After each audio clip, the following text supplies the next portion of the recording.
Bismillahirrahmanirrahim. Bismillahirrahmanirrahim. Assalamualaikum warahmatullahi wabarakatuh. Innal hamdalillah nasta'inuhu wa nastaghfiruhu wa natubu ilaih. Allahumma salli ala nabiyyina Muhammad sallallahu alaihi wasallam wa ala alihi wa ashabihi wa man tabi'ahum bi ihsanin ila yaumiddin. Asyhadu an la ilaha illallah wa asyhadu anna Muhammadan abduhu wa rasuluh. Qala Allah Ta'ala fil Qur'anil Karim, a'udzu billahi minasy syaithanir rajim. Bismillahirrahmanirrahim. Lirrijali nasibum mimma tarakal walidani wal aqrabun walin nisa'i nasibum mimma tarakal walidani wal aqrabun mimma qalla minhu aw kathur nasiban mafruḍa. Shadaqallahul azim. Wa qala Rasulullah sallallahu alaihi wasallam an Ibni Abbas radhiyallahu anhuma qala Rasulullah sallallahu alaihi wasallam alhiqu al-fara'id bi ahliha fama bakiya fahuwa li aula rajulin dzakarin. Sadaqa Rasulullah sallallahu alaihi wasallam. Alhamdulillah wa syukrulillah. Tidak ada yang kebetulan, ayahanda, bunda, bapak, ibu, hadirin hadirat yang berbahagia. Majelis kajian Ahad pagi Islamic Center Madiun, Allah sudah takdirkan, Allah sudah tetapkan kita ketemu hari ini dengan keadaan sehat walafiat. Alhamdulillah. Kita mulai dengan akidah, karena ada 3 unsur atau 3 dalam Islam, ada 3 unsur besar. Pertama akidah, kemudian syariah, dan muamalah atau akhlak. Yang 3 ini juga kandungan ilmu mawaris. Ada 3 dalam hal kandungan ilmu mawaris ini, ada 3. Akidah tentunya, perintah Allah, surat An-Nisa yang kami bacakan tadi, surat An-Nisa ayat 7. Nanti kita bahas 11, 12, dan 176.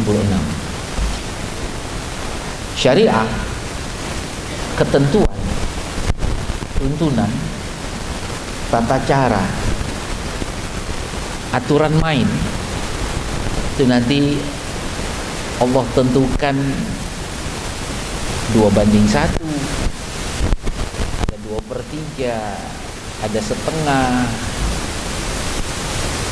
ada 1/8, ada 1/4. Itu tuntunan Allah, syariah. Baru nanti kita bahas muamalah, akhlak. Boleh tidak ketika ayah saya meninggal dunia, setelah dilakukan perintah Allah dan syariahnya Allah dan Rasulullah sallallahu alaihi wasallam, pada kematian ayah saya, boleh nggak harta warisan saya, bahagian saya berikan kepada ibu saya? Boleh. Muamalah. Boleh nggak ibu saya minta harta bahagian saya? Boleh, kalau saya kasih. Ini yang ingin kita bahas pada pertemuan kita yang keempat. Allah takdirkan setelah kita rencanakan 15/12/2019, beberapa bulan yang lalu, dan Allah pertemukan kita hari ini dengan sehat walafiat. Alhamdulillah. Hadirin hadirat jamaah Islamic Center Madiun yang berbahagia, izinkan kami meneruskan pembahasan kita kemarin, dan saya melihat di YouTube-nya ada 2 dan 3. Mungkin yang pertama miss kayaknya, atau mungkin rekamannya waktu itu belum ada, dan kami sering juga melihat YouTube Islamic Center Madiun untuk mengulang kaji. Ada yang beberapa kesalahan kami menyampaikan, dan kami berterima kasih kepada Islamic Center Madiun yang merekamnya, dan ini menjadi amal jariah kepada ICM untuk mana tahu Bapak Ibu nanti akan mengulang kembali kajian kita yang kedua dan ketiga, hari ini insya Allah yang keempat. Kami berusaha membuatnya tematik, insya Allah nyambung. Pertemuan sebelumnya kita bahas tentang pewarisan masa jahiliyah. Ada masa jahiliyah saja itu ada penentuan Bapak Ibu. Seorang berhak mendapat waris kalau dia tidak ada hubungan nasab dengan si mayit, tapi dengan syarat harus hubungan nasab itu laki-laki saja yang ikut berperang. Sedikit mereview materi kita sebelumnya, masa jahiliyah sebelum Islam turun. Ada pewarisan Bapak Ibu, mereka sudah mengenal pewarisan, namun syarat dan rukunnya berbeda setelah Allah turunkan ayat Al-Quran tentang waris. Ketika itu ayat yang pertama masa turunnya waris dalam Islam secara berangsur-angsur. Pertama Allah turunkan ayat ketika awal Islam, ketika hijrah. Ketika awal Islam sudah ada pewarisan. Tidak diperlakukannya lagi pewarisan masa jahiliyah setelah Allah turunkan innal ladzina amanu wa hajaru wa jahadu bi amwalihim wa anfusihim fi sabilillah wal ladzina awaw wa nasaru. Ayat ini menyatakan kaum muhajirin dan ansor. Berarti ketika hijrah dari Mekah ke Madinah, ada 2 contoh, ada 2 bersaudara. Contohnya, saya dan abang saya ketika awal masa Islam, saya dan abang saya bersyahadat ketika di Mekah. Misalnya ini Bapak Ibu,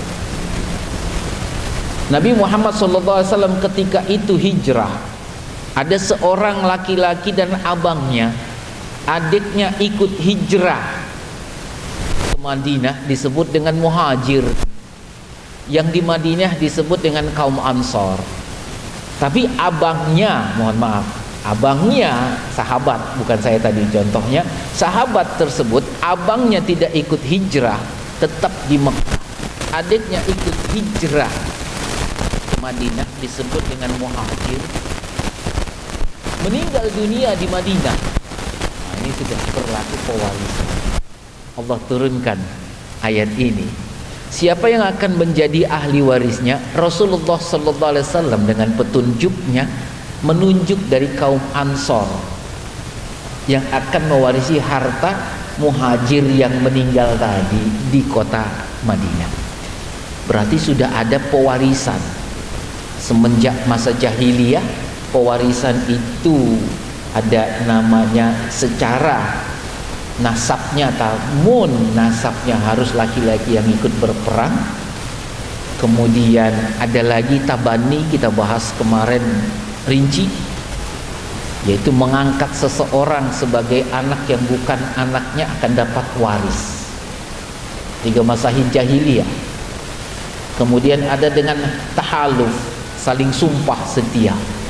Tetangganya atau temannya Dari kecil sama sampai dewasa mereka saling sumpah. Itu masa jahiliyah.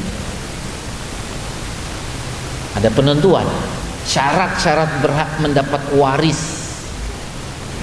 Ketentuan itu masa jahiliyah sudah ada ketentuan itu Bapak Ibu. Namun setelah Allah turunkan Al-Quran kepada Nabi Muhammad SAW, mulailah pewarisan dalam Islam Allah turunkan di Madinah. Karena ada yang meninggal di Madinah, siapa yang mewarisi?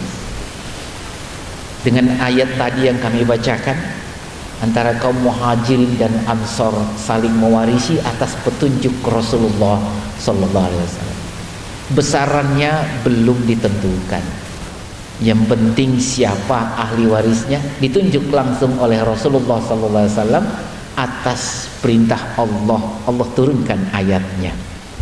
Namanya syariat. Ketentuan, tata cara, aturan main, pewarisan. Selanjutnya tadarrut tasyri' lil mawaris, berangsur-angsurnya pensyariatan waris dalam Islam. Yang tadi setelah masa jahiliyah, masa hijrah Allah turunkan ayat tentang pewarisan. Tidak lama di Madinah, Nabi Muhammad sallallahu alaihi wasallam diperintahkan Allah untuk merebut kembali, bukan memerangi, merebut kembali kota Makkah yang disebut dengan Fathu Makkah. Dan strateginya mantap dalam sirah Nabawiyah, tanpa peperangan Bapak Ibu. Fathu Makkah tentunya ada strategi perang, ada intelijennya, ada disiapkan serdadunya, seterusnya. Dan ketika masuk Nabi Muhammad SAW dengan para sahabat ke kota Mekah, Rasulullah SAW mengatakan, siapa yang masuk ke rumah Abu Sufyan, selamat, kami tidak perangi. Karena ketika itu kaum Quraisy yang ada di kota Mekah dengan kekuatan perang Nabi Muhammad SAW selanjutnya mengaku kalah dan tidak melawan, tidak diperangi dan diminta masuk Islam dan seterusnya.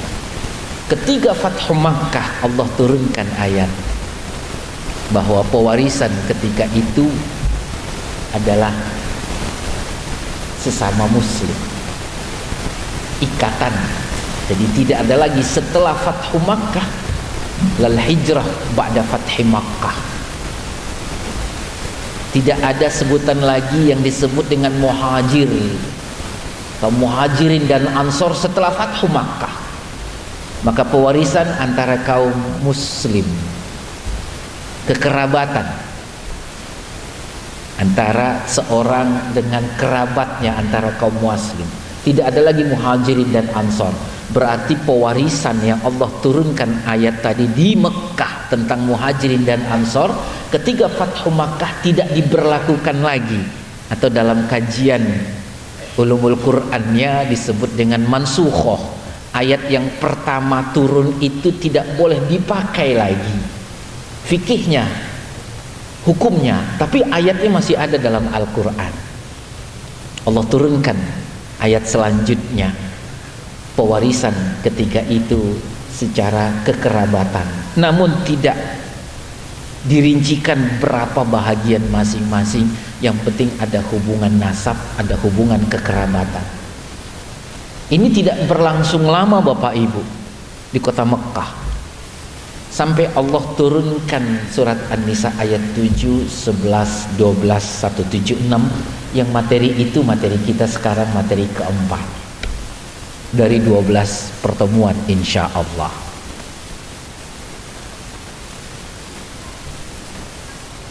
Kita masuk bahwa ayat yang Allah turunkan, ini tadabbur Al-Quran tematik tentang ayat-ayat mawaris, faraid atau ilmu waris Islami.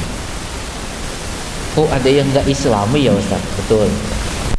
pakaian Islami kita ambil daripada ayat Al-Quran, hadis dan ijma sahabat. Izinkan kami menyampaikan Bapak Ibu, menyampaikan ayat-ayat ini, hadis Rasulullah Sallallahu Alaihi Wasallam dari guru-guru kita. Kami perkenalkan sedikit karena ciri khas daripada muallim dan trainer dari Center for Mawaris Studies Unibag Gontor menyebutkan siapa gurunya. Kami sebutkan guru kami pertama adalah Ustaz Abdul Malik Imam Nasirin tahun 93. Kami belajar mawaris pertama kali saya hidup. Pertama kali.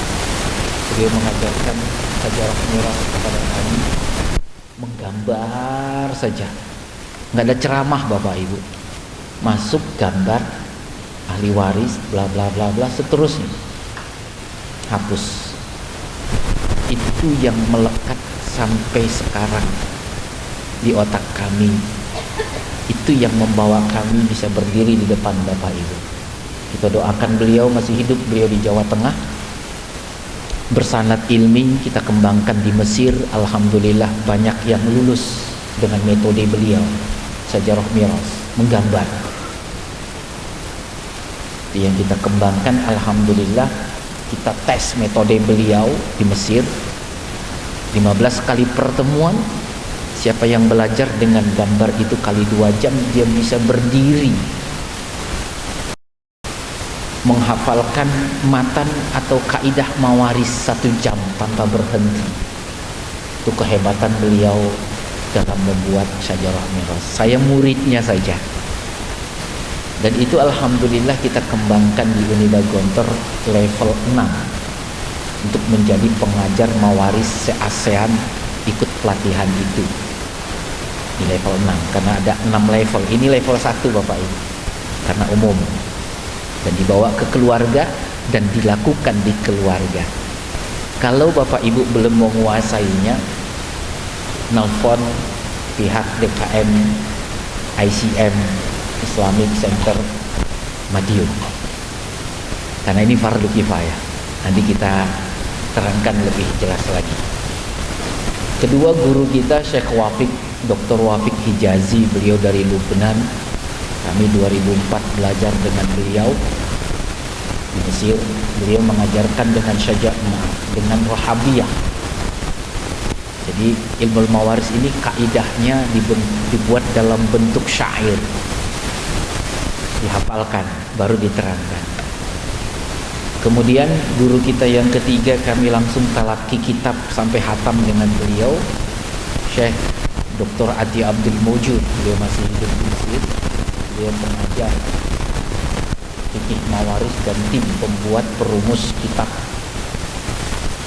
muqarrar atau diktat kuliah di Al-Azhar.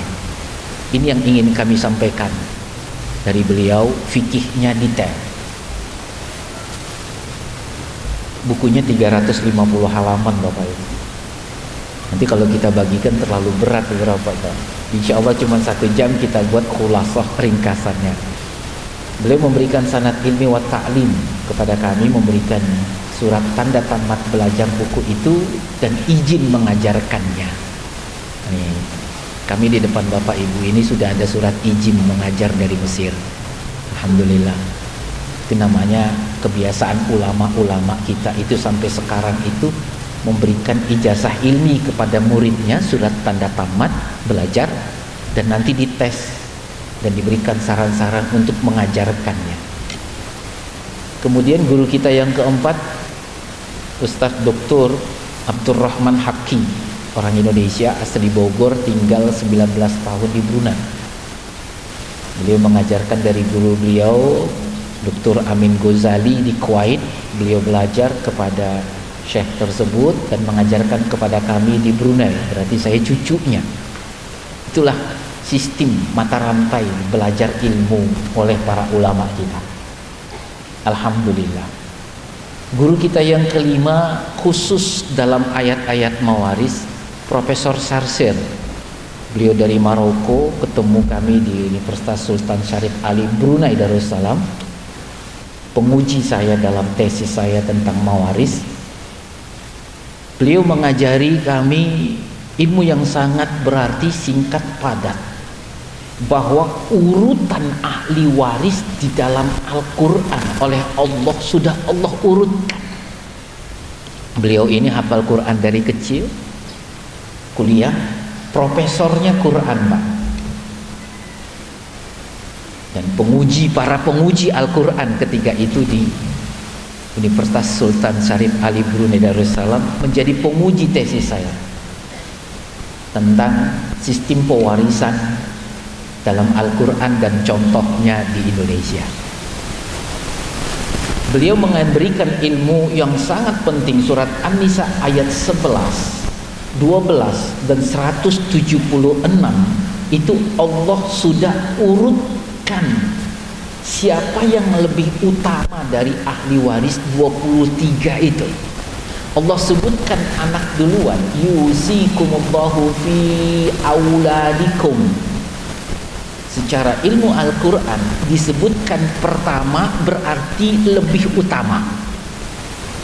Maka ketika ayah saya meninggal dunia, yang dicari ahli warisnya adalah punya keturunan enggak ayah saya. Kalau kita yang hadir di sini, kita simulasikan kematian kita hari ini. Kalau kita meninggal dunia detik ini pukul 6.25, siapa ahli waris kita? Pertama yang kita cari keturunan. Itu Allah sebutkan dalam Al-Quran surat An-Nisa ayat 11. Kalau punya anak laki-laki dan anak perempuan, kita yang mayit, maka Allah pindahkan milik kita. Detik kita meninggal dunia, hak warisnya kepada anak laki-laki dan anak perempuan 2:1, aturan Allah. Itu yang beliau ajarkan. Selanjutnya, kalau tidak anak laki-laki dan anak perempuan, seorang yang meninggal, kita di antara kita belum punya anak laki-laki, punya anak perempuan saja, 2 orang atau lebih, maka berpindahlah dengan ilmu mawaris kepada 2 anak perempuan tersebut 2/3 bagi rata. Yang belum punya anak laki-laki dan punya anak perempuan 2 orang atau lebih, siapa Bapak Ibu? Itu aturan Allah. Simulasikan kematian kita. Banyak keluarga muslim tidak mau mensimulasikan kematiannya dan tidak membaca Al-Quran surat An-Nisa 11, 12, 176. Meninggal dunia, keluarganya ribut. Sering Bapak ya, sinetron kita dengar begitu ya Pak. Dan itu kenyataan Pak. Akhirnya efek daripada ketidaktahuan ilmu ini, umat Islam termiskinkan secara otomatis, terstruktur, masif.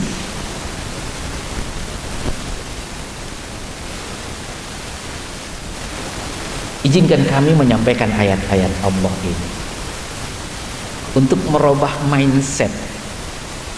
Tapi mudah-mudahan kami cuma menjadi asbab hidayah berubahnya mindset itu. Innaka lan tahdi man ahbabta walakinallaha yahdi man yasha. Firman Allah. Kami tidak bisa memberi hidayah kepada Bapak Ibu, cuma menjadi asbab hidayah saja. Mudah-mudahan kami diundang oleh DKM dan semua DKM yang merumuskan materi ini masuk di sini menjadi asbab hidayah. Amin ya rabbal alamin. Mudah-mudahan juga kami ingin menyampaikan ilmu mawaris ini mudah Bapak Ibu, mudah dipelajari dan mudah diterapkan. Mudahnya bagaimana? Mudah saja Bapak Ibu. Semenjak kami diundang ke masjid ini, ke ICM ini, mudah sekali. Kalau ada yang meninggal dunia keluarganya, telepon saja, nggak usah harus datang ke sini. Telepon pakai WhatsApp gratis. Mudah Pak. Sama dengan memandikan jenazah fardu kifayah, boleh diwakilkan oleh pihak masjid. Nanti pihak masjid nelfon kami. Sampai ada kader dari ICM yang mahir di sini, kita kader tugasnya membuka jadwal, apalagi selepas sholat Jumat membuka jadwal klinik ilmu mawaris gratis, tis. Mudah-mudahan, amin ya rabbal alamin. Jadi bukan klinik kesehatan saja Pak. Mawaris ini kenapa ada klinik kita buka? Karena banyak keluarga muslim yang sakit akut. Kalau kanker stadiumnya udah 5, mungkin kalau ada 4 lah, kalau 5 kebangetan, mengada-ngada. 4 udah akut, ribut. Kalau boleh kita sebut kanker mawaris gitu lah Pak. Ya salah satunya kalau kata dokter kurangnya literasi dan edukasi, maka kita kanker. Makan apa aja yang membangkitkan kanker, kan begitu Pak. Nah ini salah satunya edukasi yang dilakukan oleh masjid atau ICM ini. Mudah-mudahan kanker itu tidak terjadi lagi di keluarga besar ICM, Islamic Center Madiun. Sehatnya kita, sehat mawaris, berarti mari sama-sama kami ajak kita simulasikan kematian kita hari ini. Kalau saya wafat hari ini, apa yang saya harus lakukan? Seperti kata guru kita tadi, Profesor Sarser, kalau ada kita meninggal dunia, mulai cari dulu ahli waris kita dari keturunan. Allah urutkan itu dalam surat An-Nisa ayat 11. Baru selanjutnya moyang kita, ayah, ibu, kakek, nenek. Saya meninggal dunia, anak saya misalnya belum punya anak laki-laki, punya anak perempuan 2. Anak kandung, nggak boleh anak angkat. Apalagi beratnya 30 kilo, berat juga anak angkat Pak. Istilah angkat ini berarti kalau kita yang sudah melek, yang sudah sadar mawaris, kata angkat jangan kita pakai sama sekali dalam kehidupan kita. Ntar ada istri angkat lagi sama suami angkat. Yang namanya suami istri menikah Pak ya, dengan akad jelas. Jadi yang angkat itu pasti negatif, maka kita hilangkan. Anak angkat negatif, dia ngaku ahli waris. Beberapa saat yang lalu ada yang mengatakan, Ustadz, ini permasalahan di keluarga kami. Apa? Saudara saya meninggal dunia, perusahaannya dia lebih kaya dari keluarga kami semua. Dia punya perusahaan dan dia mengangkat anak, dia nggak punya anak ketika itu dengan alasan apapun, dia angkat dari kecil. Anak siapa? Allahu a'lam. Dan dia buat aktenya, akte kelahirannya atas nama anak tersebut dan bin kepada dia. Kita bahas ini 2 kali pertemuan yang kemarin. Dan si anak itu sekarang mengaku bahwa dialah pemilik perusahaan itu satu-satunya, padahal dia sedikit pun tidak berhak terhadap warisan si mayit. Nah ini dia Bapak, kanker ganas, kanker mawaris, ngerobot semua yang bukan milik dia. Padahal pemiliknya adalah saudara saya. Baru surat An-Nisa ayat 176. Nah, tapi An-Nisa ayat 12 dulu, yang terdekat kepada saya. Jadi yang kedekatan itu, Profesor Sarser mengatakan, guru kita, anak dulu, baru ayah dicari, baru suami istri.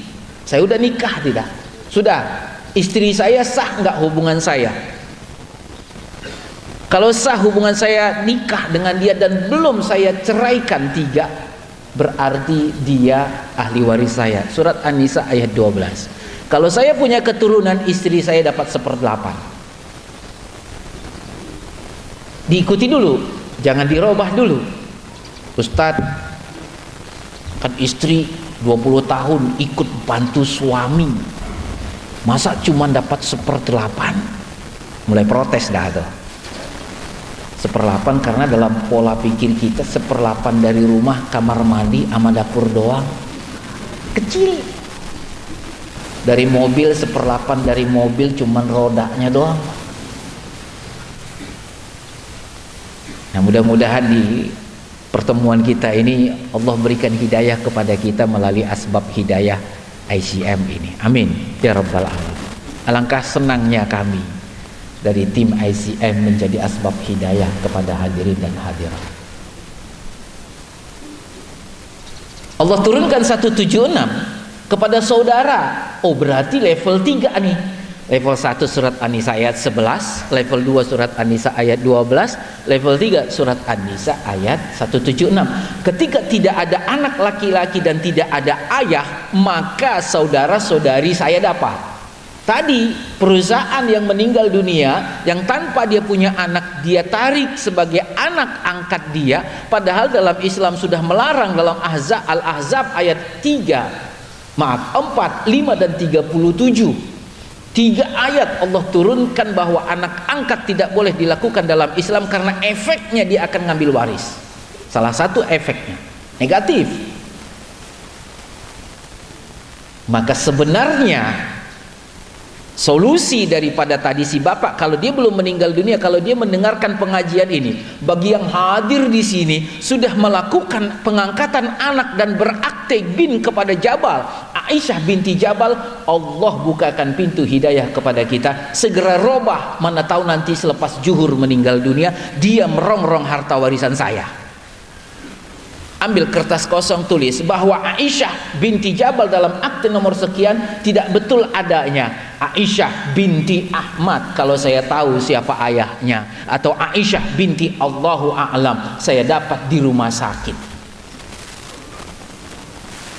Tempelkan di belakang akte kelahiran solusi daripada anak angkat. Mentaati perintah Allah, Al-Ahzab 4, 5 dan 37. Kalau bisa si anak itu masih kecil, kita arahkan bahwa saya bukan ayah kandungmu. Kalau dia sudah dewasa, nah ini dia nih efek psikolog. Nggak mungkin saya bilang saya bukan ayahmu, mulai hari ini saya bukan ayahmu. Boleh jadi shock dia, antara dia bunuh diri atau dia bunuh saya. Dua pilihan ya Pak, karena saya merasa dibohongi. Sebelumnya kita pernah membahas juga, kalau dia sudah menikah bagaimana akad nikahnya. Si anak perempuan Aisyah binti Jabal saya nikahkan, saya jadi walinya yang bukan wali sebenarnya. Hubungan pernikahannya bukan nikah yang sah, akadnya akad batil, akad fasid. Efeknya panjang Pak, gara-gara pengakuan saya binti Aisyah binti Jabal. Walinya wali hakim mestinya, kalau saya nggak tahu siapa ayahnya. Kalau saya tahu ayahnya, saya panggil ayahnya wali, biar sah pernikahannya. Walaupun saya yang menafkahi, saya yang memberikan dia sedekah hadiah sehari-hari untuk dia hidup sampai dia menikah, saya yang bayarin uang pernikahan Aisyah tadi. Tapi saya bukan ayah dia yang menikahkan dia. Karena akad nikahnya nanti kayak truk gandeng Bapak Ibu, tabrakan di depan, beruntun di belakang berani. Hukum-hukum ditabrak. Itu tadi satu, Aisyah binti Jabal. Aisyah bukan anak saya, tapi saya buat akte kelahirannya. Saya ngaku-ngaku anak angkat dia. Maka solusinya anak asuh. Aisyah bukan anak kandung saya, Aisyah adalah anak asuh saya. Saya boleh mengasuh dia sampai kapanpun. Saya berikan dia sedekah, saya dapat pahala dari apa harta yang saya keluarkan kepada dia. Tapi saya nggak boleh menjadi wali dia. Saya meninggal dunia, dia bukan ahli waris saya karena bukan anak kandung. Ini permasalahan kanker mawaris tadi, menggerogoti. Mudah-mudahan Allah sembuhkan penyakit itu di keluarga kita, amin ya rabbal alamin. Bapak Ibu hadirin hadirat yang berbahagia, selanjutnya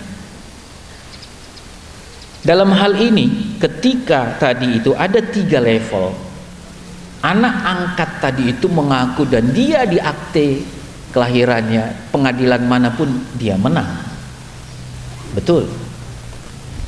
Dan dia dalam posisi menghalangi semua saudara-saudarinya, padahal pada hakikatnya dia bukan anak kandung, dan dia menguasai perusahaan itu, dan dia sekarang menjadi owner perusahaan itu. Dan saudara-saudara si mayit tahu dia bukan anak kandung. Efeknya kanker ganas. Secara saudara-saudarinya menuntut secara hukum ke pengadilan, kalah, akte dipegang dia. Dan si anak dari kecil dirawat si bos perusahaan tadi. Kejadian Bapak Ibu. Padahal sebenarnya pemiliknya adalah istri dan saudara-saudari. Malah sampai istrinya nggak dapat menurut si anak tadi. Ini permasalahan besar yang memang pelan-pelan kita perbaiki Bapak Ibu dengan ilmu mawaris. Baik Bapak Ibu hadirin hadirat yang berbahagia, tadi tadabbur ayat Al-Quran 7, 11, 12, 1, 7, 6. Kali ini kita masuk kepada materi definisi, dalil, serta makna mawaris itu apa, serta ketentuan umum ilmu mawaris. Masuk bab keempat. Ringkasannya saja Bapak. Mawaris secara umum adalah disiplin ilmu untuk mengetahui siapa yang berhak dan siapa yang tidak berhak dan berapa hak mereka masing-masing ketika seorang muslimah detik ia menghembuskan napas terakhir. Kira-kira maknanya ilmu mawaris faraid secara umum itu dan ringkas. Mengetahui, bukan ilmu membagi harta. Mengetahui saja, disiplin ilmu mengetahui siapa ahli waris si mayit, siapa yang bukan ahli waris si mayit. Yang paling berhak terhadap si mayit muslim detik ia menghembuskan napas terakhir. Jadi nggak ditunggu sehari, 2 hari, 3 hari, seminggu, sebulan, setahun, 2 tahun, 10 tahun, ribut Pak. Coba kita ngelihat Pak, di Madiun lewat jalan utama. Mohon kalau Bapak pulang dari sini, tolong dilihat kiri kanan Madiun, kota Madiun. Masih ada tanah kosong nggak? Ini menggelitik nih Pak. Bapak menemukan kira-kira? Menemukan, betul. Semenjak bumi ini Allah ciptakan, di Madiun masih ada tanah kosong. Masalah nggak Bapak? Biasanya masalah. Tanah ini milik si A, si B, ditanya sengketa waris. Itu masih tanah kosong. Ada gedung lama sampai lapuk hancur. Sengketa waris Pak. Boleh jadi dulu pemiliknya kaya raya, tapi nggak tinggal di sini, pindah kemana dia makin kaya, yang di sini ditinggalkan, meninggal dunia, ahli warisnya juga kaya, ditinggalin, makin hancur. Ditanya ada pemiliknya, di BPN ada pemiliknya. Kita berangkat dari masalah Pak. Boleh jadi banyak, tapi kalau kita lihat ilmu kita, ilmu wakaf, sayang banget Pak. Coba kalau toko itu diwakafkan temporary ke Islamic Center Madiun, disewakan kepada jamaah dengan harga terendah, tiap bulan sewanya bisa masuk ke keropak masjid, bisa kita pakai untuk apa saja. Mudah-mudahan program kita akan sudah kembangkan 2 tahun ini, program imam masjid Hafiz 30 juz terbaik dengan ihsan, dengan kesejahteraannya 10 juta per bulan.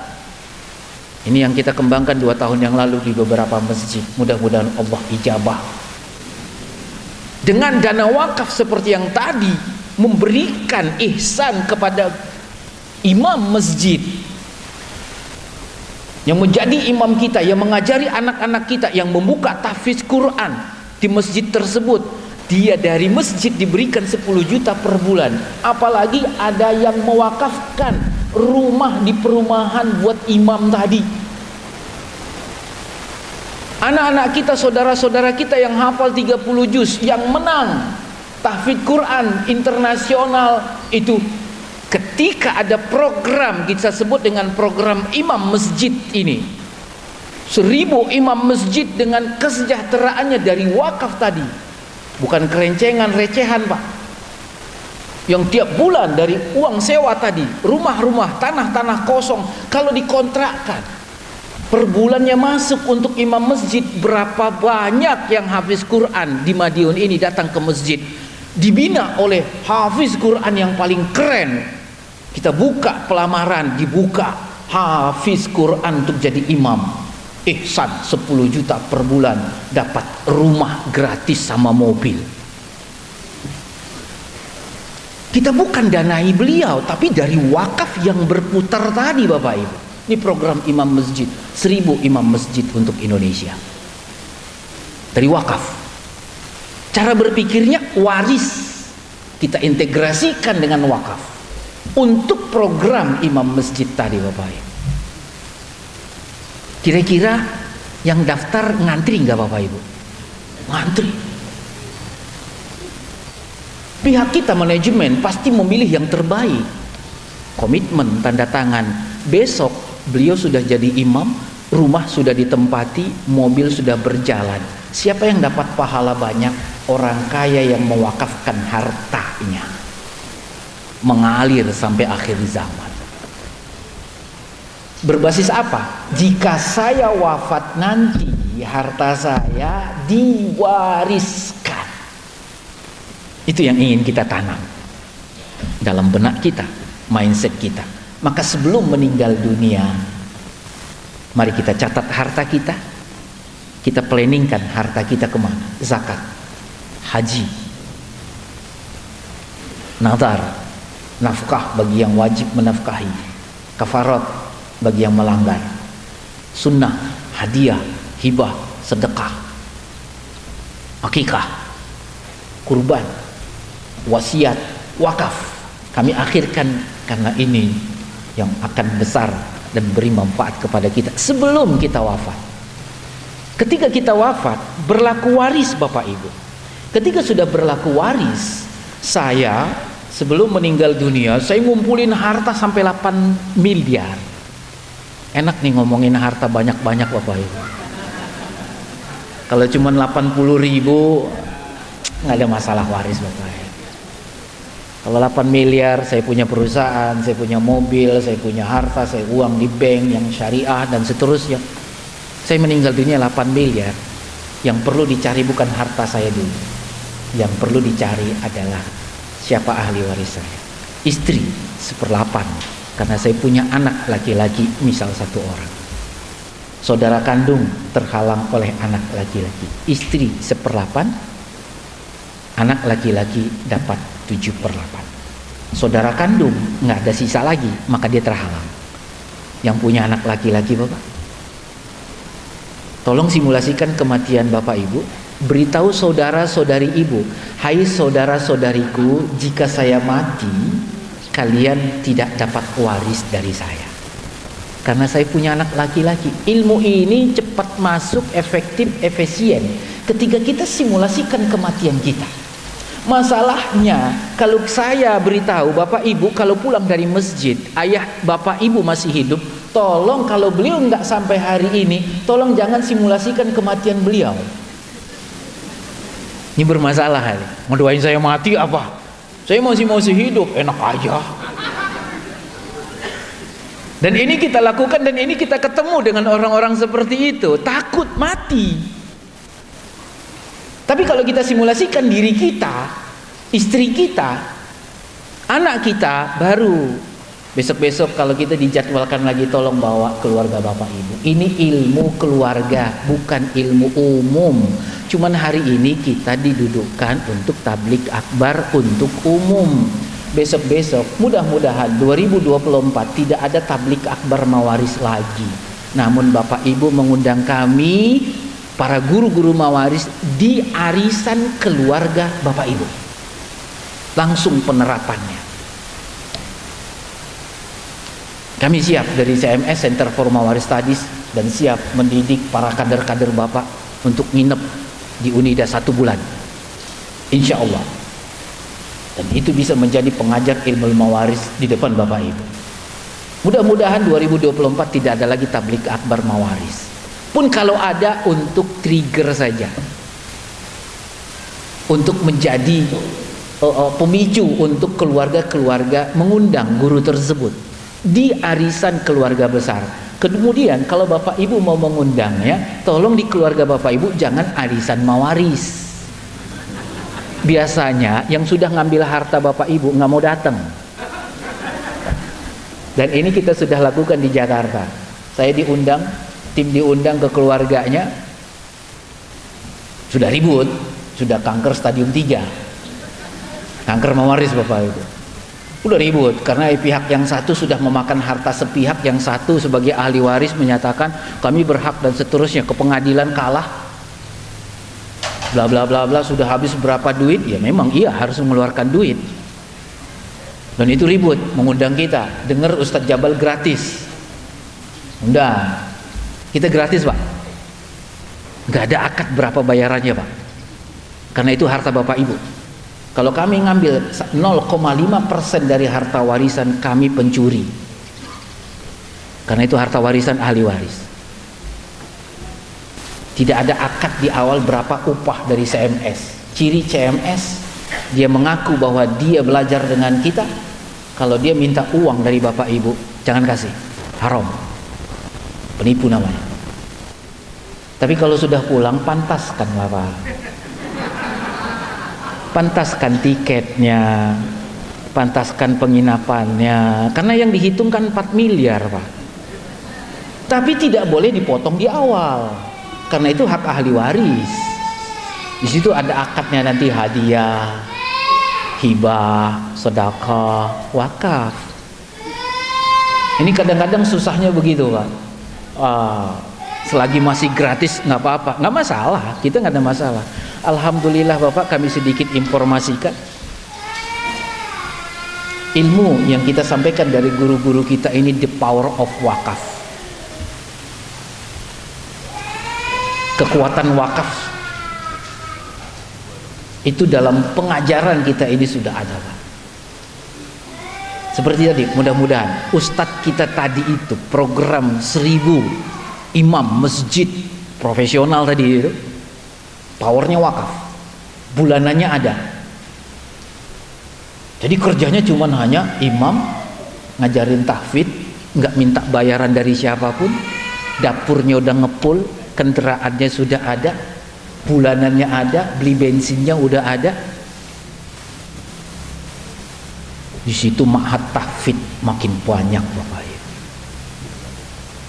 Ada seorang, kami nggak sebutin namanya, jeritan hafiz, pergi ke luar negeri, juara internasional, ketemu sama kami, jualan kue Bapak Ibu.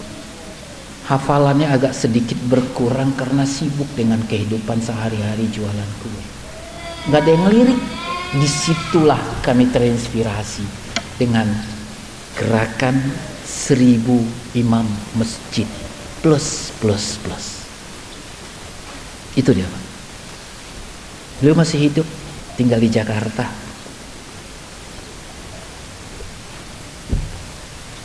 Juara internasional. Begitulah kami pengajar-pengajar mawaris ini, kami pikirkan bagaimana kehidupannya, the power of wakaf. Nggak minta-minta Pak. Kira-kira seperti itu the power of wakaf. Mudah-mudahan kami sampaikan begini. Kenapa Bapak Ibu? Kalau kita meninggal dunia, program yang inilah yang membawa kita dengan harta kita, itulah kita wakafkan ke ICM. Ini wakaf saya Bapak Ibu, sebelum saya meninggal dunia. Itulah yang membawa kita sampai akhir zaman. Ketika saya wakafkan 100.000 saja dengan akad wakaf ke ICM, itulah yang dipergunakan oleh ICM untuk dakwah terus menerus sampai akhir zaman. Itulah yang membawa saya nanti untuk pahala yang mengalir sampai akhir zaman. Tapi jangan lupa zakat, itu sunnah Pak. 2,5% sebelum mati. Bapak, ibu, tolong pisah mana harta suami, mana harta istri. Kalau mau digabung silahkan, keluarkan zakat bersama. Bapak, ibu, kalau dipisah, catatan ibu keluarkan zakatnya sesuai nisab dan haul. Bapak keluarkan zakatnya, kalau bisa satu tempat. Kata ulama kita, zakat itu jangan dipecah. Kalau bisa satu tempat, karena amil zakat, misalnya ICM, tahu siapa yang fakir miskin, ada datanya. Ketika dana masuk besar, itu disalurkan, tapi jangan dipotong uang zakat untuk menyalurkan zakat. Kalau udah memberi zakat, berikanlah hadiah hibah sedekah untuk penyalurannya. Berzakat 2,5% dari 400 juta, 10 juta dari istri. Suami punya 800 juta, 20 juta keluarkan zakat wajib. Baru berikan hadiah. Ini Ustadz, hadiah kami berdua kepada sedekah kami ke masjid. 30 juta tadi keluarga suami istri, keluarkan lagi. Tadi kan istri masih ada 390 juta, suami masih ada, iya, 800 juta, masih ada 780 juta. Keluarkan 20 juta lagi untuk hadiah hibah sedekah, bangun terop, yang habislah, yang menguap jasa, pakai hadiah hibah sedekah sebelum kita meninggal dunia. Kalau mau lebih abadi lagi, itu kan yang habis hadiah hibah sedekah. Mau lebih abadi dan nazir yang menerima dana wakaf itu tidak boleh mengelola harta itu sampai habis. Wakaf tidak boleh dihabiskan oleh nazir, harus diproduktifkan. Maka kalau ada akad wakaf, ini akad uang kami, atau akad wakaf dengan uang. Misalnya bangun pesantren, ICM mau bangun pesantren, Ustadz apa yang kurang? Semen sekian, ini uangnya antum belikan, itu wakaf dengan uang. Pahalanya mengalir sampai akhir zaman. Jadi ada 3 Pak ya, yang wajib, yang sunnah, yang habis dipakai, kemudian ada yang sunnah yang terus mengalir sebelum mati. Insya Allah sembuh, nggak kanker Pak. Mewaris adalah tadi itu, siapa yang berhak, siapa yang tidak berhak. Allah turunkan surat An-Nisa ayat 7. Nah ini kita mulai masuk nih Pak. Ustaz Jabal mengajak kita untuk berinfak sebelum mati. Ya, masih hidup. Kalau udah meninggal dunia, banyak yang menyesal. Ustadz, ayah saya udah meninggal dunia, kami mau berwakaf atas nama ayah kami. Boleh. Kata ulama kita boleh. Pahalanya mengalir kepada anak yang soleh, kepada si ayah menjadi anak yang soleh, pahalanya mengalir dari wakaf tadi itu atas nama ayahnya kepada si pemiliknya dapat pahala. Boleh. Bagaimana kalau kita sebelum meninggal, kita yang berwakaf, kita yang berinfak, kita yang berzakat sebelum meninggal. Ayah saya sebelum meninggal dunia belum melunasi zakatnya 2 tahun. Kami tahu setelah ia meninggal dunia masih kami bisa keluarkan dari hartanya sebelum jadi harta waris, bayarkan zakatnya. Ayah saya haji, belum mendaftar. Katanya alasannya, jangan ayah saya lah, nggak enak. Ada orang lain di negeri antah berantah, dia nggak mau haji, hartanya 8 miliar. Kata dia belum ada panggilan.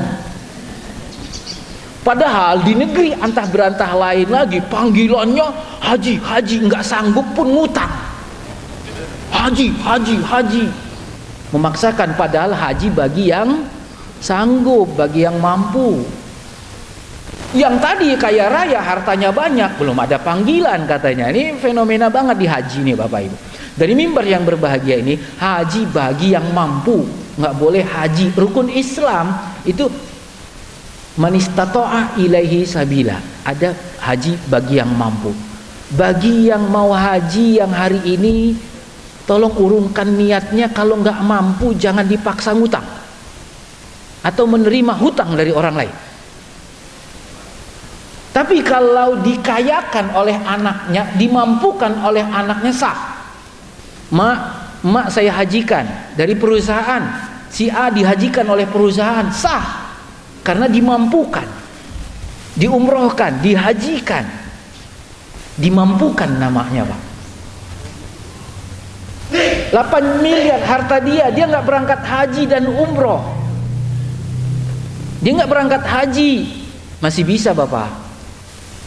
Ayah saya meninggal dunia belum haji, ambil dari hartanya dulu untuk kewajibannya, badal haji. Bapak Ibu ICM, tanyakan kepada guru-guru kita di ICM, Ustadz, ayah saya meninggal dunia sebelum jadi waris, ternyata ayah saya udah daftar haji. Sudah? Iya. Tapi keburu meninggal dunia, kuotanya 10 tahun yang akan datang atau belum didaftarkan. Bagaimana kalau ongkos haji yang sudah didaftarkan itu kami berikan ke ICM, tolong dicarikan Ustadz ICM yang akan haji tahun ini, badalin ayah saya.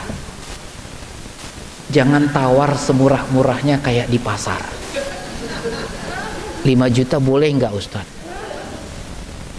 Kejadian di depan saya Bapak Ibu, 2009 kami jadi tenaga musiman haji penerjemah dari mahasiswa Al-Azhar. Di antara teman-teman kita itu, syaitan mengalahkan dia. Dia kumpulkan badal haji 5 orang Pak.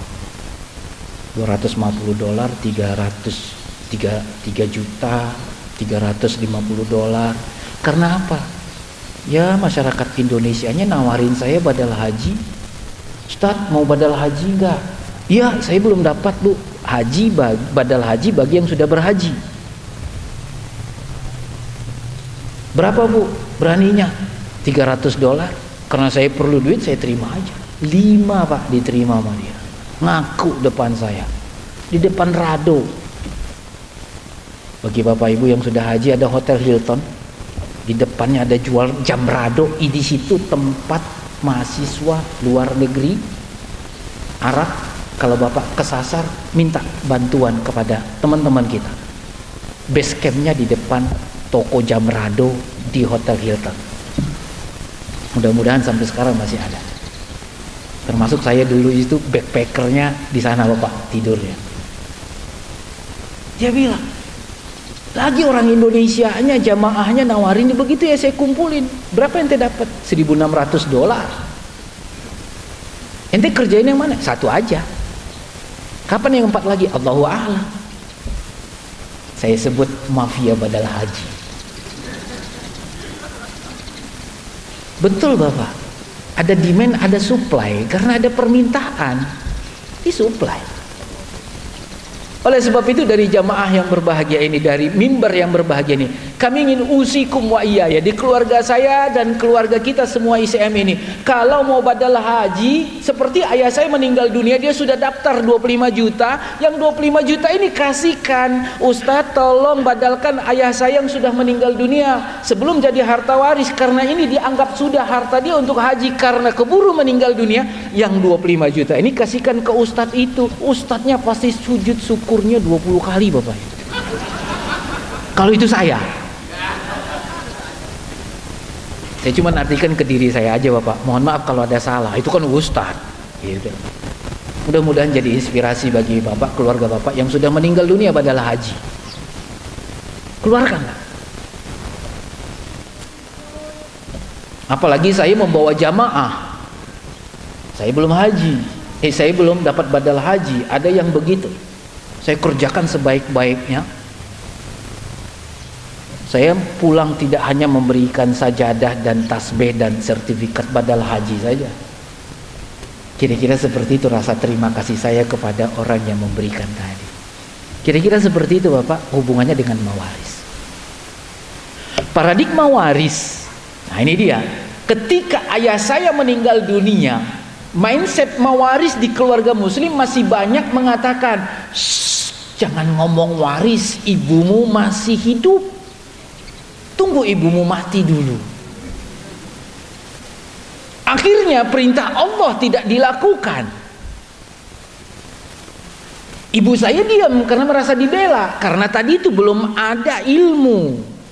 Mestinya ibu saya lah yang pertama sekali, nak cari ustadz, datang ke ICM, beritahu ayahmu udah meninggal dunia, cari ustadznya, beritahu bahwa segera ditentukan siapa ahli waris, karena ilmu mawaris adalah penentuan sebelum pembahagian. Kita tidak berbicara Pembahagian harta ayah saya pas ketika ayah saya meninggal dunia, ibu saya mensupport saya, nah segera ke ICM. Karena pernah pengajian mawaris di sana, datangi ustadz yang ada di ICM, bilang ayahmu sudah meninggal dunia, minta segera ditentukan. Ayahmu sekarang sedang dimandikan, dikafani, dan nanti zuhur akan disolatkan. Itulah waktu yang paling ideal untuk melakukan mawaris dan tidak terjangkit kanker.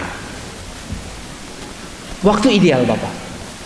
Kami ulangi lagi, waktu ideal melakukan mawaris, penentuan siapa ahli waris ayah saya. Karena Allah memerintahkan yusikumullah fi auladikum, pada keturunanmu, pada ahli warismu. Allah memerintahkan tentukan siapa ahli warismu. Alhiqul fara'ida bi ahliha. Hadis Rasulullah sallallahu alaihi wasallam, muttafaq alaih, enggak perlu dibahas lagi. Hadis ini sahih apa tidak? Muttafaq alaih. Hadis Bukhari, Imam Bukhari dan Muslim, yang Rasulullah sallallahu alaihi wasallam perintahkan tentukan siapa ahli waris si mayit. Jadi ketika ayah saya meninggal dunia Bapak Ibu, ketika Bapak Ibu meninggal dunia, mari kita simulasikan.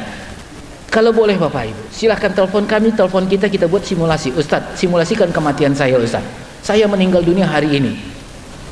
Kami akan bertanya, anak laki-laki ada satu, anak perempuan ada satu, ayah masih hidup, masih Ustadz, ibu masih hidup, masih Ustadz. Kami akan bertanya itu Bapak Ibu. Atau Bapak Ibu yang membuat itu. Istri masih hidup. Kami akan bertanya, istri 1, 2, 3, 4, 5 over kuota. Kebanyakan, nggak boleh. Karena dalam Islam diperbolehkan. Seorang meninggal dunia boleh jadi istrinya 4, boleh jadi istrinya 3. Atau dia pernah punya istri 4. Dia nikah, meninggal. Nikah lagi, meninggal. Nikah lagi, meninggal. Nikah lagi, meninggal. Berarti dia pernah punya istri 4, tapi istrinya 1. Seperti itu Bapak, kaidahnya. Nah ini dilakukan oleh para asatidah yang paham mawaris, yang mahir mawaris. Setelah ditentukan siapa ahli warisnya, anak laki-laki 1, anak perempuan 1, ayah 1, ibu 1, istri 1/8, saudara kandung terhalang. Ayah dapat 1/6 karena ada keturunan, surat An-Nisa ayat 12. Ibu dapat 1/6, ibunya saya dapat 1/6 karena ada keturunan saya, surat An-Nisa ayat 11. Mohon maaf, ayat 11. Wali abawaihi likulli wahidin minhuma as-sudus, 1/6. In kana lahu walad, kalau saya punya keturunan, perintah Allah, itu penentuan. Istri dapat 1/8, fa in kana lakum waladun falahunna tsumunu mimma taraktum. Istri saya harus sudah belajar ketika saya masih hidup. Bapak Ibu, termasuk ibu kita ini, para muslimah, bagi yang masih hidup suaminya, tolong perdalam ilmu ini dengan simulasi. Ketika suami ibu meninggal dunia, malah ibu sebagai ibu saya yang harus mendukung saya, segera tentukan nak, tidak berbicara harta ayah. Kenapa Bapak Ibu kita masuk ahkamul mawaris, ahkamul ammah, ketentuan umum dalam ilmu mawaris. Rukun pewarisan ada dulu mayit, ahli warisnya hidup, baru berbicara harta. Rukun pewarisan. Kalau nggak ada mayit, nggak ada pewarisan. Maka kita simulasikan kematian kita. Baru cari ahli warisnya. Itu yang Allah perintahkan. Yusikumullah fi auladikum. Maka hari ini Bapak Ibu, ilmu mawaris ini mudah. Paradigma waris yang ada di keluarga kita. Kalau ayah saya meninggal dunia, jangan ngomong waris, ibumu masih hidup. Ini kita harus buang. Tidak boleh lagi ada di mindset kita.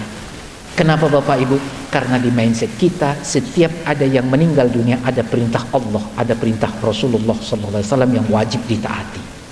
Apa itu perintah Allah? Tentukan ahli warisnya. Saya disuruh ibu saya ke ICM. Saya tanya guru kita ICM, ayah saya meninggal dunia sedang dimandikan dan dikafani. Boleh melalui telepon Bapak Ibu. Sedang dimandikan fardu kifayah, sedang dikafani fardu kifayah. Menentukan itu hukumnya fardu kifayah. Boleh diwakilkan, nggak perlu dikumpulkan ahli waris. Saya tanya, saya mewakili keluarga saya, Ustadz ayah saya baru dimandikan dikafani, tolong tentukan mawarisnya. Anak laki-laki 1, istri 1. Ibumu dapat 1/8, engkau dapat 7/8, saudara kandung si mayit paman dan bibimu terhalang, kata masjid, kata ICM. Saya pulang, saya beritahu ibu, mak sudah ditentukan 1/8 bagi mak, 7/8 kepada saya. Hari itu tidak berbicara harta. Dimandikan, dikafani, ditentukan, disolatkan, dikuburkan 5 fardu kifayah, selesai paralel dalam satu hari. Baru ahli warisnya saya dan ibu saya lah yang membicarakan mana harta ayah. Belum tentu harta ayah saya ada. Betul nggak Bapak Ibu? Harta ayah saya 8 miliar, hutangnya 9 miliar. Angkat tangan siapa yang mau bayar. Maka harta diurus di akhir oleh ahli waris. Sekali lagi Bapak Ibu sebagai penutup, rukun waris ada dulu mayit, tentukan ahli waris, maka ahli waris ini yang ngurus harta. Jangan dibalik. Ada yang meninggal ngomongin harta, akhirnya ahli waris nggak ditentukan. Perintah Allah tidak dilakukan, perintah Rasulullah tidak dilakukan. Maka mawaris itu mudah. Kalau ada yang meninggal dunia, telepon Islamic Center Madiun untuk menyegerakan fardu kifayah. Perintah Allah, perintah Rasulullah Sallallahu Alaihi Wasallam. Kalau kita beriman dan bertakwa, Allah buka berkah negeri Madiun ini. Janji Allah. La fatahna alaihim barakat minas sama. Syaratnya beriman dan bertakwa. Mudah-mudahan hari ini kami bacakan ayat-ayat dan hadis Rasulullah SAW. Bapak Ibu yang belum memahaminya, mawaris itu mudah dipelajari dan mudah diterapkan. Telepon Islamic Center. Jangan lama-lama. Start. Ayah saya baru 3 hari, itu terlambat 3 hari. Kita sebut tidak terlambat 24 jam ketika meninggal dunia, menelpon Islamic Center Madiun. Kami siap 24 jam dengan ustadz kita. Ustadz ada jamaah meninggal dunia barusan, tolong kita bangun peradaban ini, ihya ilmul mawaris. Bapak Ibu hadirin hadirat yang berbahagia, saya Muhammad Jabal Alamsah, mohon maaf 7 menit saya ambil waktu Bapak Ibu. Sebagai penutup, yang mau Allah sembuhkan penyakitnya, keluarganya yang sedang sakit Allah angkat penyakitnya, hanya kepada Allah kita minta. Jangan ke lain selain Allah.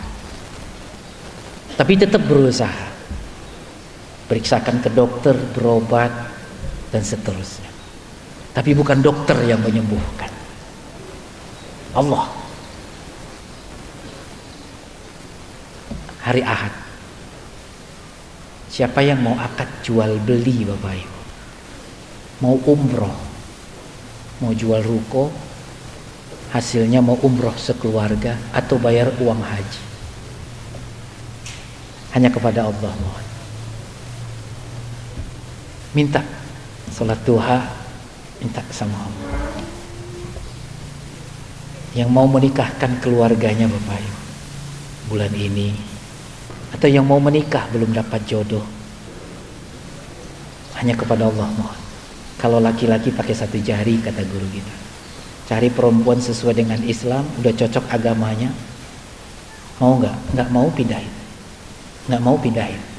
Insya Allah laki-laki pasti laku-laku dengan 1 jari. Perempuan yang mau menikah, Ustadz 2 tahun saya menunggu sang pangeran gak datang-datang. Ditunggu gak datang, pasti gak datang, susah datangnya. Bagaimana caranya? Sayyidah Khadijah style. Sayyidah Khadijah itu sudah senang dia kepada Nabi Muhammad SAW, tentunya dengan proses, tentunya dalam agama dengan agamanya. Bapak Ibu yang punya anak perempuan, boleh kita carikan caranya. Adik perempuan saya udah mau menikah, saya boleh carikan kepada dia. Saya tanya, saya cari laki-laki.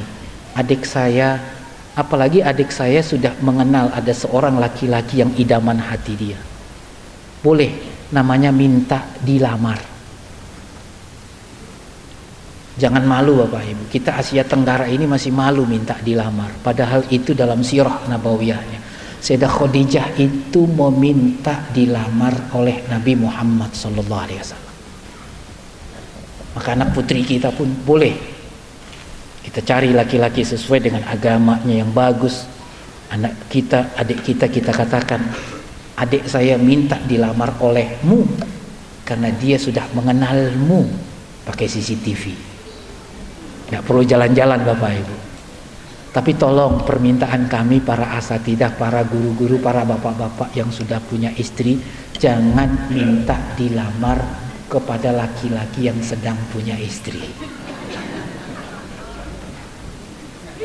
Beratnya kepada kita laki-laki yang minal khaifin. Baik Bapak Ibu, mudah-mudahan Allah mudahkan cara ini. Laki-laki yang mau menikah pakai satu jari, perempuan bisa minta dilamar ketika ada laki-laki yang sedang tidak punya istri. Allah mudahkan pernikahan itu, sakinah mawaddah warahmah.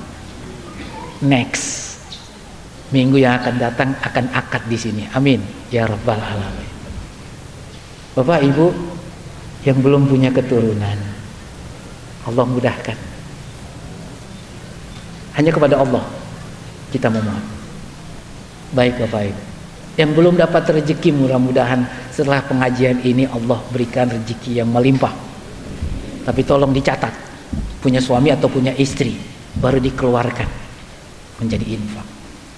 Mudah-mudahan Allah memberi hidayah kepada kita dengan waktu yang singkat ini dalam kajian yang keempat.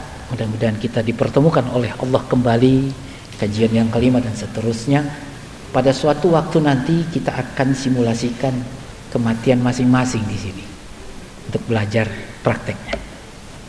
Baik, satu doa kita hari ini tolong dicatat Pak. Permohonan kita hari ini satu saja Pak, Ibu, satu saja yang besar, tapi jangan maksiat kepada Allah.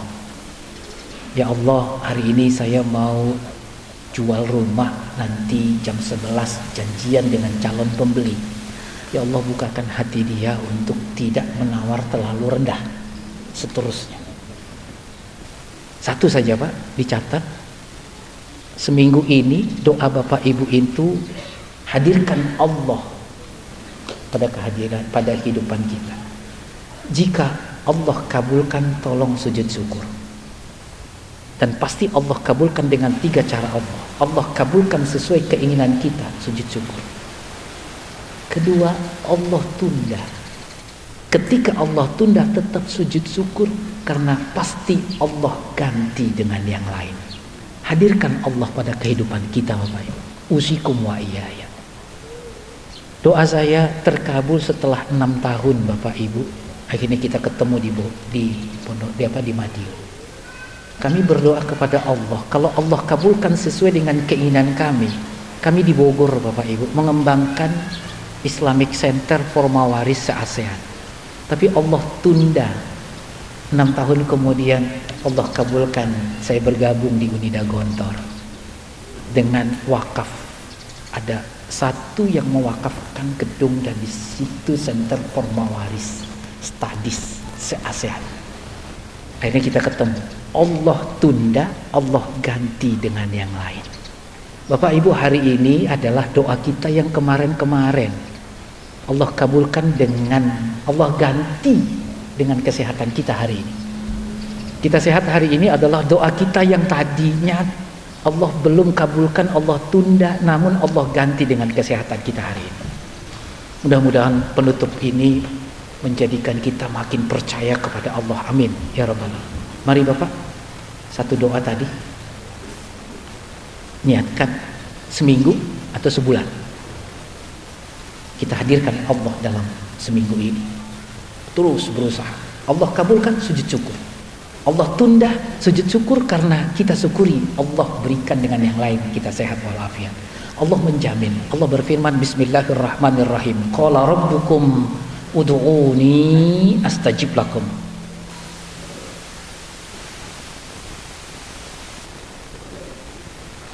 Rabbana atina fid dunya hasanah wa fil akhirati hasanah wa qina adzabannar. Rabbana zalamna anfusana wa illam taghfir lana wa tarhamna lanakunanna minal khasirin. Allahumma ighfir lana wa awliyaina warhamhum kama rabbana shaghira. Rabbana atina fid dunya hasanah wa fil akhirati hasanah wa qina adzabannar. Min fadlika rabbika rabbil izzati amma yasifun wa salamun alal mursalin walhamdulillahi rabbil alamin. Saya Muhammad Jabal Alamsyah, mohon maaf kalau ada kesalahan kami. Assalamualaikum warahmatullahi wabarakatuh.